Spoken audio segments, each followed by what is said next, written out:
मफाद में हुकूमत बनाने का जिक्र किया कि कौमी मफाद में हुकूमत बनाई गई थी। अख्तर मेंगल साहब इस कौमी मफाद को कह चुके हैं कि जनरल बाजवा ने हुकूमत बनवाई थी। क्या वाकईतन ये बनवाई थी और क्यों कौमी मफाद में इस तरह के फैसले करने पड़ते हैं? देखो, अब मैं इस चीज़ पे मैंने ये मेंगल साहब को कमेंट नहीं देखा। मैं इस चीज़ पे ज़्यादा इतना ही कहूँगा कि जो उस वक्त जनरल बाजवा साहब खुद और एक पैगाम आया था कि हम न्यूट्रल है, वो उसी न्यूट्रल सूरत हाल में हम कामयाब हुए। और जहाँ तक जनरल बाजवा साहब की बात है, हमारा अदम एतमाद का एक दो दिन पहले, अब ये रिकॉर्ड की बात है कि जनरल बाजवा साहब ने हमें तो बुलाया था और हमें कहा था कि आप अपने अदम एतमाद वापस लें और हम इलेक्शंस करवाते हैं खान साहब के लिए। तो अगर हमें मदद कर रहे होते तो इस किस्म का रिक्वेस्ट मेरे ख्याल में हमारे पास नहीं।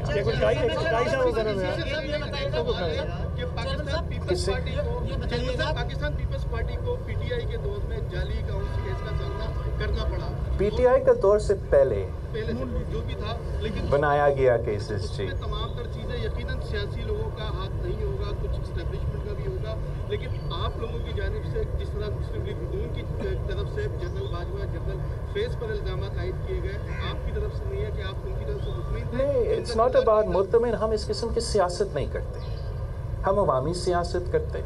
हम नहीं समझते कि ये मुनासिब बात है कि जब मैं अपोजिशन में हूँ तो मैं किसी इदारे की तरफ इशारा करूँ, नाम लेके और अपना पॉपुलैरिटी इस बात पे भराने की कोशिश करो।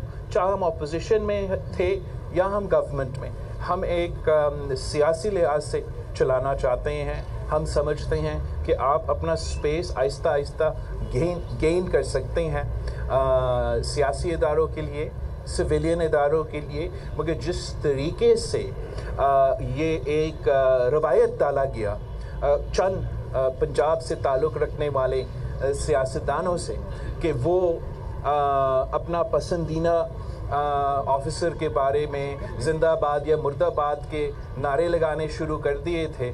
मेरा ख्याल में ये एक बुरी रवायत शुरू किया गया पाकिस्तान की सियासत में, जो बढ़ता रहा और अब रुकना चाहिए। एक सेकंड ये बताइएगा कि 8 को इलेक्शन हो रहा है या सिलेक्शन हो रहा है? क्योंकि ये तो हम नहीं कह सकते कि इलेक्शन हो रहा है या नहीं। इंशाल्लाह 8 को हम इलेक्शन करवाएंगे।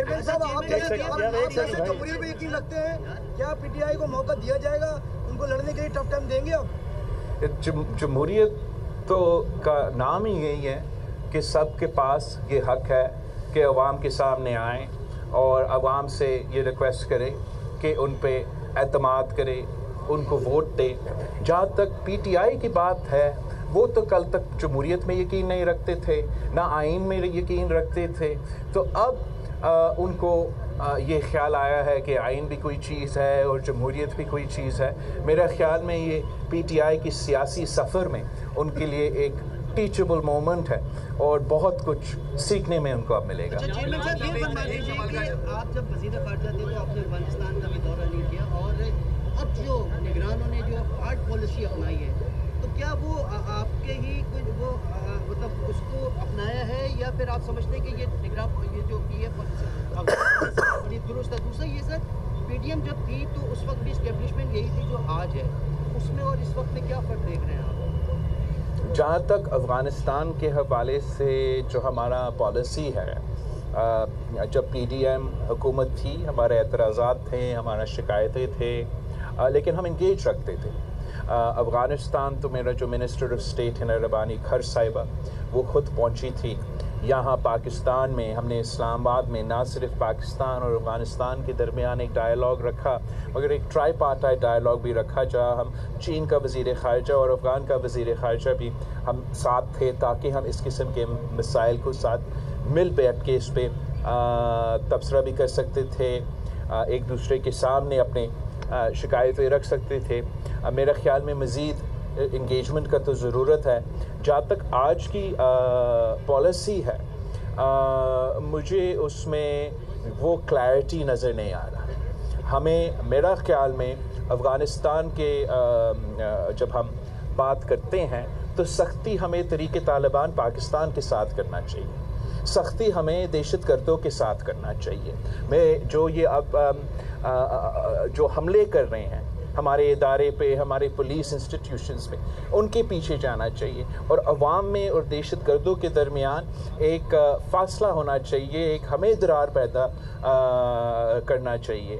اور اگر ہر جگہ سختی ہوگا تو شاید اس ٹارگٹ پہ آپ مشکل سے آپ اس ٹارگٹ پہ عمل درآمد کر سکیں گے. یہ بتا دیجیے گا چیئرمین صاحب, نون لیگ نے سندھ میں ایک بیوروکریٹ کو سندھ کا صدر بنایا جس نے ماضی میں پیپلز پارٹی پر, آپ کے والد صاحب پر مقدمہ درج کیے ہیں. تو آپ سمجھتے ہیں جو مقدمہ درج اس وقت کیے گئے وہ جنہیں آج عہدہ دیا گیا, یہ سارا کیا چکر؟ میرا خیال میں اس سے یہ تو پیغام جا رہا ہے اس فیصلہ سے کہ تب بھی وہ ساتھ تھے اور آج بھی وہ ساتھ تھے, تو شاید پھر پاکستان پیپلز پارٹی کو اس بات پہ سوچنا چاہیے کہ جو ہم کہتے تھے کہ عمران خان صاحب نے صدر زرداری کو, فریال تالپور صاحبہ کو جیل بھیجا, تو ضرور خان صاحب کے دور میں جیل بھیجا گیا, لیکن کیس بنانے والا تو آج نون لیگ کا صدر ہے. اچھا یہ بتا دیں کہ لاڈلے پیدا کرنے کا جو عمل تھا وہ اب ختم ہو گیا کے حوالے سے جو اس وقت پالیسی جاری ہے, بے دخل کیا جا رہا ہے افغانیوں سمیت غیر ملکی غیر قانونی طریقے سے یہاں پہ رہ رہے ہیں, ان کو واپس جو بے دخل کیا جا رہا ہے, پیپلز پارٹی کا کیا؟ دیکھو, پاکستان پیپلز پارٹی قانون کا عمل درآمد کا مخالفت نہیں کر رہی, مگر پاکستان پیپلز پارٹی ہیومن رائٹس میں برا شہید محترمہ بے نظیر بھٹو نے ہمیں ہیومن رائٹس کا خیال رکھنے کا سبق سکھایا ہے, اور ہم سمجھتے ہیں کہ اگر کسی کو واپس جانا ہے افغانستان تو اس کو عزت کے ساتھ ہمیں بھیجنا چاہیے اور ان چیزوں کا خیال رکھنا چاہیے. اس لیے ہمارا ایک سنگین ایشو ہے, ایک سیریس ایشو ہے جہاں تک تحریک طالبان پاکستان کی سوال ہے, جہاں تک ان دہشت گردوں کی گروپس کا سوال ہے, اور میں چاہوں گا کہ افغانستان کے عوام ہمارے ساتھ ہو, ہمارے ساتھ مل کے ان قسم کے گروپس کا مقابلہ کریں.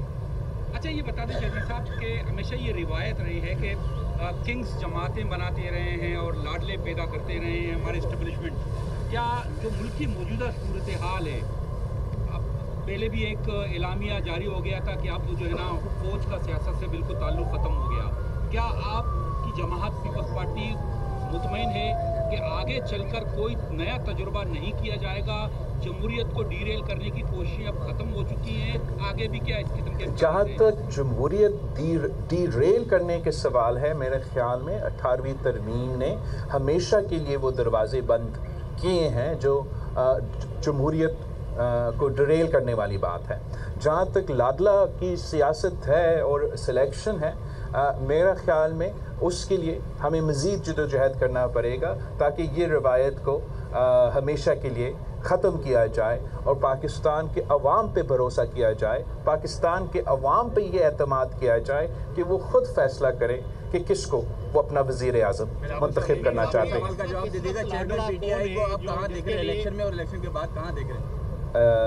چیئرمین پی ٹی آئی کو اب دیکھتے ہیں کہ الیکشن میں کیا ہوتا ہے. Thank you.